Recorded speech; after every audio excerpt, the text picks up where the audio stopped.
大家不妨捫心自問，3年前如果有人同你講互補都會區規劃裏面核心戰略地皮推出市場，居然冇任何發展商入標接貨，政府賣地收入縮水70%幾，香港政府每年要靠1000幾億發債先撐得住日常開支，絕大多數香港人都會覺緊呢番說話。啟人係亂吹水，危言聳聽。畢竟我哋幾代人從小到大，佢固有認知入面，香港一向都係靠高地價、高樓價支撐起國際金融城市。過往幾十年話，政府主要收入來源呢，就係賣地同樓市演花水馬。每一次推出官地，各大發展商都會爭先恐後，搶作出高價競投。就算係新界偏遠地皮，都會炒到幾十億成交。更加無視過市區核心地段，想投地仲要排隊。邊個會估到短短幾年時間呢？就曾經靠土地財富撐起全球金融地位，啟城市會踏入借新債還舊債，佢惡性循環，土地無人問津，財政缺口越滾越大啦。仲話明擺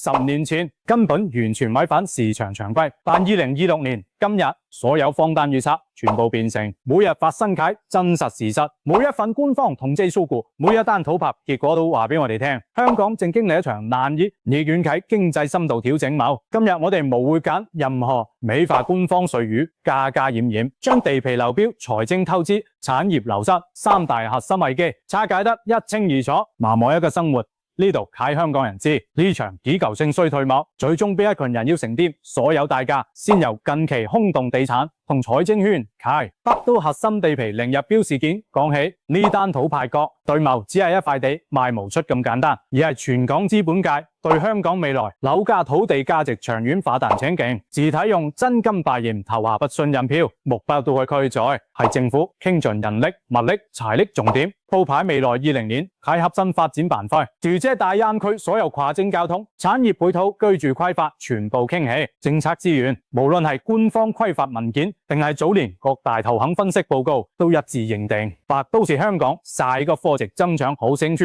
今次推出啟商建商住用地更加係整個碑都偏喺地理位置最核心，配套規劃最完善，重點地段按照從前市場邏輯，恒基新地新智華務這幾大路牌發展商一定爭住入標競價，甚至會出現多輪競價，創出新一輪地皮成交新高。但真實結標結果完全顛覆所有人預期。呢塊具戰略意義啟重點地皮，最終零發展商遞交投標書，連最低底價都冇人願意承接，完全係市場集體浪處理。單單一塊核心地皮流標，無可以話明全部，但近年連串數據呢，就會令人背脊發涼。由2023年到2026年方面，港府同港鐵推出喺住宅商住官地總共有6幅先後流標，當中包括東涌啟德山頂多個曾經備受追捧地段，部分地皮甚至連一份意向標書都收不到，反映各大地產夾盤外資投資機構已經集體收縮香港土地投資規模，無再願意將幾十億現金投入長達10年而送開發周期啟地產項目。好多街坊會單純覺得只係發展商睇淡短期路線，但實質上呢個集體撤資行為代表整個香港沿用幾十年高地價經濟運作，底層邏輯已經徹底失效，支撐政府最大一筆財政收入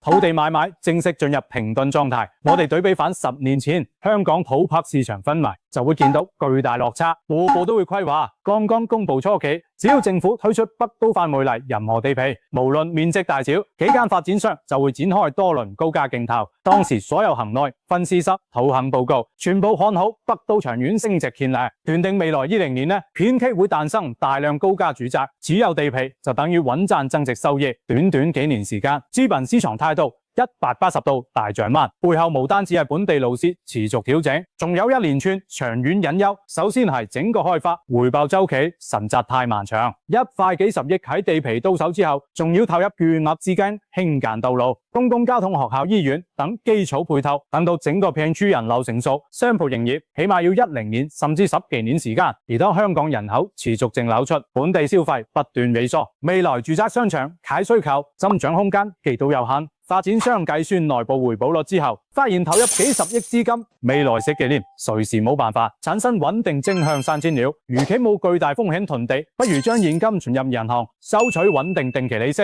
或者轉投海外低風險資產。各大財團不是不夠錢，只是不再看好香港核心土地的長遠增值潛力，寧可手持大量流動現金觀望，都不願意落場搶地。呢個現象背後折射出繼經濟隱負遠比單純樓價下跌更加恐怖，而土地市場全面凍結帶來嘅第一重致命打擊，就是港府財政收入出現斷崖式縮水，回復香港幾十年財政運行模式。賣地收入、勞資相關印花稅、企業利得稅一直係三大主要收入支柱，其中賣地收入長期佔全年政府總收入接近20%。2021年樓市高峰時期，單一年賣地收入高達976億港元，但根據2023到2026年官方財政數據統計，整幾年每年實際賣地收入僅得8億，較高峰期大幅縮水超70%。單單2026年上半年，地政署登記所有土地交易總金額僅得8.8億，全年賣地收入距離原先330億預算目標差距極大，賣地收入大幅蒸發，直接令政府收支出現巨大缺口。近幾個財政年度持續錄得1002級別綜合赤字，2024至22財年綜合赤字高達872億，原本預計25至26年度赤字縮減至670億，但隨住土地收入持續低於預期，市場分析機構調整後，真實赤字規模會進一步擴大。好多普通市民對1002赤字未有實質概念，簡單計一筆帳，香港全年各項稅收加埋其他雜項總收入大約5000幾億港元，每年1000億級別財政缺口，代表政府每賺5蚊收入就會出現1蚊虧損，長期維持呢種收支失衡，對於國際金融中心而言，絕對屬於高風險財政狀態。為了填補明年龐大財政需求，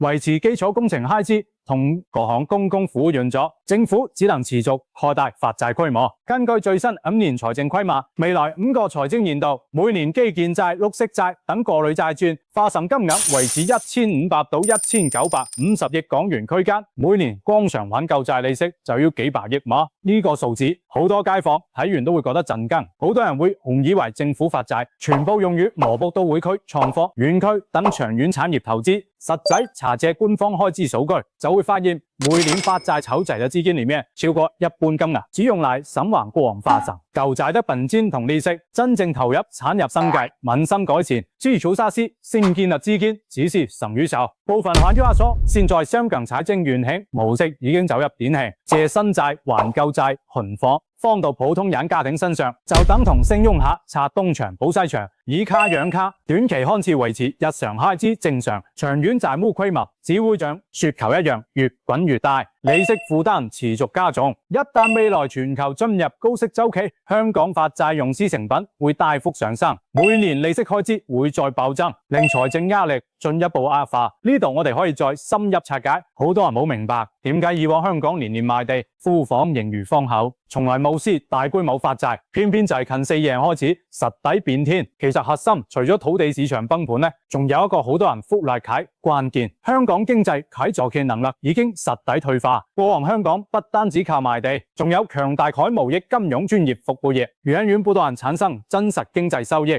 就算樓市短週期調整，試題定期都可以撐起政府稅收，維持庫房穩健。大踏入2026年，情況已經完全無同。根據政府統計處最新公布嘅數據，香港2026年上半年整體實際 GDP 增長漸幅停止，服務業正國球貿易量大，支柱產業增長率近乎零，部分傳統行業更出現負增長。更加值得警惕嘅係全非國際評級機構喺最新態度，穆迪標普在2026年中先後更新香港主權信用展望，雖然暫時維持平債不變，但已經明確將香港財政風險、債務滾存風險列入重點觀察名單，並且公開警示香港長期依賴土地財政改模式失效後，暫時冇新啟產業稅收可以頂替缺口，視乎化質田數會逐年削弱財政抗風險能力。未來3至5年係香港財政最關鍵嘅考驗期。呢啲唔係網上留言，係國際證券市場對香港真實風險喺官方定調，亦都解釋咗點解外資同大型發展商寧可手持險真都唔敢落場投資香港土地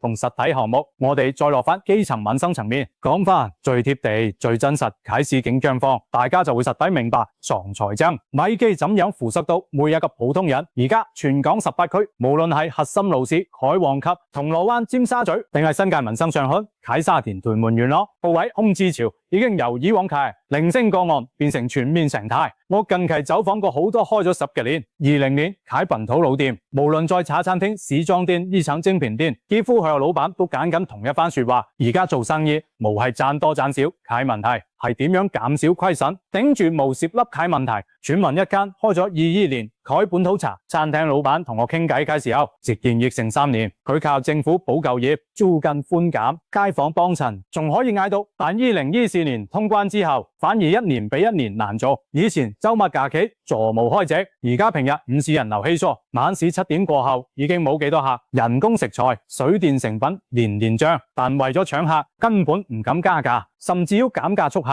每月鋪租依然維持高位，一個落嚟辛苦經營，仲要倒貼幾萬蚊啊！最令佢無奈嘅係，以前唔使理太多，專心做好食物、做好服務就有生意。而家每日醒嚟，第一件事就係計數，點樣應先成品，點樣應等住租金，點應避免加熱，完全冇心機去優化服務。深刻菜品呢個老闆解經歷係全港幾十萬中小微企業精演習。喺共同困境，好多人中意將今次經濟調整同1997年金融風暴、2003年沙士、2008年環球海嘯對比，但事實上今次危機同以往完全唔一樣。以往所有危機都屬於短期外部衝擊，風暴過後，樓市、股市、消費、貿易都可以快速反彈，土地財政模式可以即刻重回正軌。但2026年今日我哋面對嘅係內部結構性崩塌。土地財政模式徹底失效，產業競爭力持續弱化，人口結構逆轉，消費習慣永久改變。呢啲問題全部都係長期形成，難以逆轉開。無謂靠1-2次政策刺激，1-2年經濟復甦就可以消復。仲有一個好多市民忽略嘅隱性影響，就係公營服務質素悄悄下滑。政府財政緊縮之後，除了加價增收，另一個必然操作就係壓縮民生公共開支。並2年，全港多區公立圖書館、社區中心、康體視察已經開始縮減開放時間，縮減活動資源，部分地區改民生資助計劃，基層津貼民番不斷收緊，公務員編制優化，外判服務縮減開支，間接導致市民日常接觸解公共服務效率下降，體驗變差。呢啲4米改變化日日發生，累積落嚟就係整體城市民生幸福感下降，亦都進一步削弱香港留住人才、留住人口、開設人力，形成又一輪惡性循環。返回財政核心問題，有好多官方向外借食發債，只係短期操作。隨住北都會區配套成熟，產業落地，未來土地同企業稅收會大幅反彈，填補今日財政灰空。但這頭攞關攞直建立在3個無法確保核心假設之上。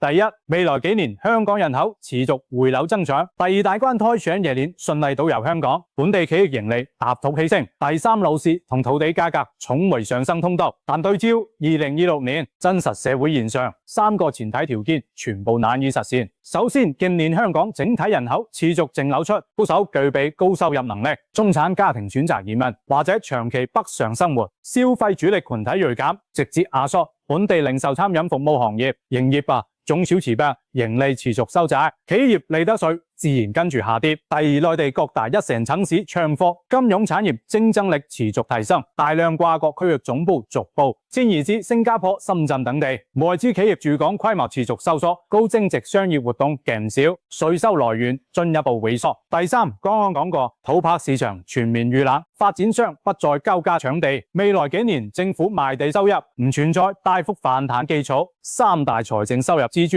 同步走弱，赤字缺口只會逐年擴大，唔會自動收窄。除咗賣地收入大跌之外，第二大財政收入來源樓市印花稅亦同步持續萎縮，印花稅收入完全取決於樓米賣成交活躍度。2025年雖然設立政策出台，但市民樓市觀望情緒濃厚，投資人次需求幾乎消失，只有少量剛性自住需求支撐市場，整體成交宗數遠不及高地價黃金時期。更加關鍵嘅係以往願意高價遊十，帶動高額印花稅蓋高收入中產群體持續外流，缺少高價後大單位成交帶動，整體印花稅規模逐年收縮，進一步加重政府收支失衡壓力。3大核心收入同時全方位縮水，但政府國強硬性開支並冇跟隨收入減少，每年基礎工程、維護公務員、新房、各項民生津貼、醫療教育恆常開支維持7000幾億港元。高位收入縮，開支唔減，財政缺口只會不斷擴大，形成難以解開死結。更加矛盾嘅一點係，面對千億級別財政壓力，政府調整開支解方向充滿兩極反刺，一邊壓出基層民生相關經費，調整各項津貼門檻，收緊公共服務開支預算，電費、水費、交通收費等公共收費亦逐步調升，將財政壓力間接轉嫁俾普通市民。另一邊，磨步都會區、新田科技城等超大型長週期基建項目持續大手投入，就算短期不產生任何營業收入，10年內都難以產生正向回報，依舊不斷追加開支，呢種開支調配方式帶來惡性循環，基層市民生活負擔加重，進一步壓縮本地消費，零售餐飲小店生意更加慘淡，中投企業盈利持續下滑，利得稅收入再減少，政府財政缺口再擴大，唯有繼續加大發債規模，債務負擔越滾越大，完全走不出循環。好多街坊身邊都能夠感受到呢個變化，旺角、銅鑼灣核心街鋪空置數量全年上升，連鎖餐飲服裝品牌陸續縮表結業，背後根源就係市民可支配收入收窄，生活硬性開支上升，消費意願持續低迷，本地試題等接持續萎縮。好多坊間財政分析人士仲提出另一個值得警惕嘅隱憂，隨住每年發債規模持續擴大，政府財政儲備持續消耗，對比10年前高增長時期過，萬億改財政儲備規模，現時儲備金額已經大幅縮取。按照而家每年開支速度計算，現有儲備只足夠支撐政府8個月左右基本運作。一旦未來出現金融波動、突發公共開支需求，財政緩衝空間極度有限。更加要留意嘅係外匯基金啟定位，外匯基金係為思念，係匯率抵禦全球金融動盪佢最後防火牆。幾十年以來，無論金融風暴、疫情衝擊，政府從無會輕易動用俾底層儲備應對日常財政缺口，但而家隨住財政壓力持續加重，市場陸續有聲音討論動用外匯基金填補基建開支。如果為了短期填數，隨意調動外匯基金，等於直接削香港抵禦匯率波動，過界資本流動衝擊喺底層防線。一旦全球進入高息週期，資本大規模撤離，港元匯率、本地股市、樓市都會面臨連鎖性暴跌風險，整個城市金融穩定會受到根本性打擊，後果難以估量。再講反發債模式本身啟品質轉變，早年香港發行啟基建債、綠色債券，多數投向長遠可產生穩定收益啟金融項目，透過投資回報覆蓋之前利息，不會加重層元財政負擔。但近漸點發債邏輯完全轉變，主大部分自存資金只僅用於一次性基建物料、人工等消耗性開支。呢類大型片期近長升蓬，回報周長達10幾年個，部分配套商業住宅就算落成之後，受人口消費掣肘，都未必有足夠可料支撐盈利。換言之，好多基建投入短期完全無產生可覆蓋收益的現金流，未來償還債券本金和利息，只能依靠後續新增稅收或者繼續發新債。呢種滾動債務模式，一旦遇上全球持續高息環境，每年利息開支會直線攀升，整個財政體系會被利息負擔拖垮，陷入難以自救嘅境地。好多過街土行近期發布香港財政前瞻報告都提到，如果現有土地稅收收入低微，急局未時，未來6年香港債務壓力會去到歷史高位。現時決策層大多數會人期誤解，退休之後不再承擔後續債務壓力，淡啦，比恒大債務